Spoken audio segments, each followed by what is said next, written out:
Hi, this is Prasheel coming to you from Mumbai, and you're listening to the Equitymaster Stock Market Wrap Up. In today's edition, I'll be taking you through what moved the markets over the week. So let's jump right in. The rupee continues its slide as it hit an all-time low of 71 against the US dollar. The Vodafone Idea combine begins operation as a single entity today. The RBI in its annual report expects India's GDP growth to pick up as we await the latest GDP numbers due today. We also have Kunal Thanvi, research analyst and the editor of Smart Money Secrets, sharing his insights on how one can look at consumer-facing businesses as the first step to finding wealth-creating opportunities. You wouldn't want to miss that, so stay tuned. Now a quick look at the broader markets. Asian and European share markets, which witnessed gains in the beginning of the week, shed them all as fresh trade war fears emerged. Back home, after a positive week of trading, the BSE Sensex hit new all-time highs during the week, but retreated at the end of the week amid rising crude oil prices and a depreciating rupee. With the markets out of the way, let's look at the key stories in focus today. The Indian rupee seems to be in a free fall as it hit an all-time low of 71 against the US dollar and continued to slide.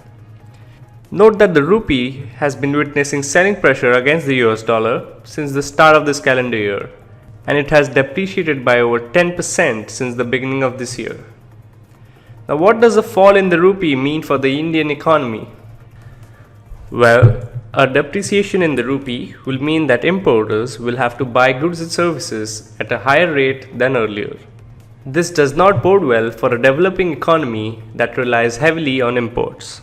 On the corporate side, companies who have taken foreign loans from abroad will be impacted. The repayment obligations in terms of principal and interest will rise, leading to a dent in cash flow and financials. Further, companies who import a majority of their raw material requirements will get impacted, provided they have not hedged their foreign currency exposure. Looking at the brighter side, rupee depreciation brings a cheer on the exports front. A depreciating rupee will provide much needed cushion to falling exports. However, a falling rupee will not be the only factor to boost exports. There are certain structural issues that the government needs to address. Moving on, the Vodafone Idea combine began operations as a single entity from today, after receiving all the requisite approvals. The new entity will be called Vodafone Idea Limited, and the existing brands of Vodafone and Idea will continue to operate separately. Vodafone Idea is now the country's largest telecom operator, surpassing Bharti Airtel with over 438 million subscribers and a 37% revenue market share. It will be very interesting to track the progress of the new telecom leader and whether it can sustain that pole position in the hyper-competitive telecom market. Moving on to macro news, the RBI's annual reports always have some interesting tidbits and insights about the Indian economy. In this year's annual report, the RBI expects India's GDP to rise to 7.4% in the current financial year.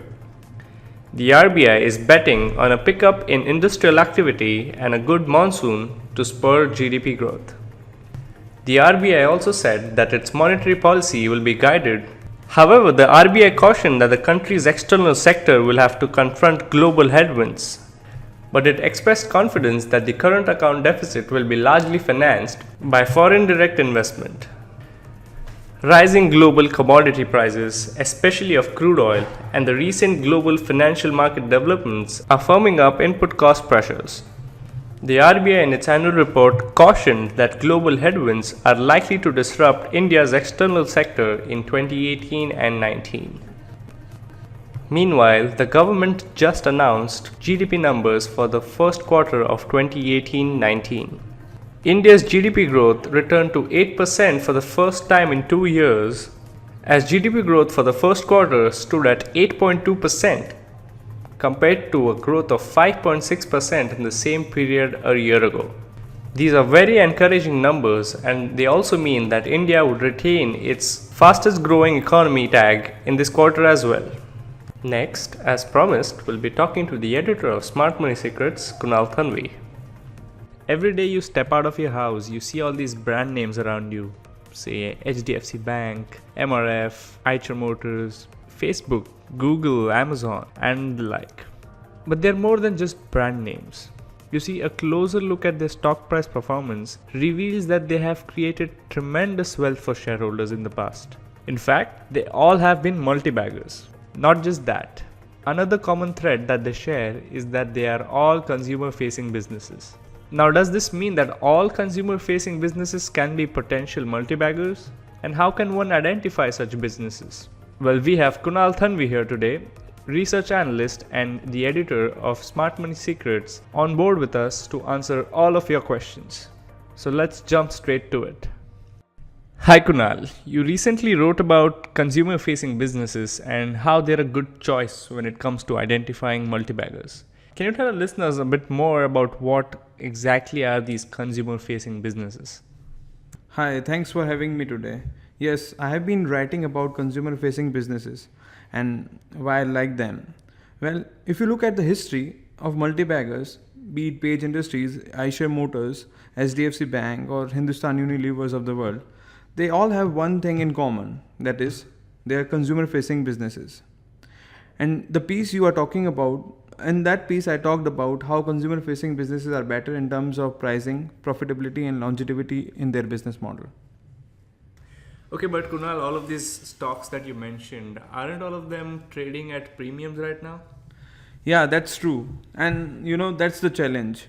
Since the business dynamics of a consumer facing business are way above, the other businesses, markets reward them disproportionately and they trade at a huge premium. While it is good to identify and buy a consumer facing business, but one should not overpay because the golden rule in investing is always margin of safety. I mean, one cannot make money if there is no margin of safety at the time of the initial investment, right? That makes a lot of sense, Kunal. So, how do you bridge the gap of margin of safety then? So that's what I have been writing about, right? Well, at Smart Money Secrets, what we are trying to identify is what we are trying to do is find companies which are changing their business model from a B2B business to consumer facing, right? We call it the changing the nature of the beast. I mean, these are the businesses which are the top players in the space they operate and have been major suppliers to big brands across the world.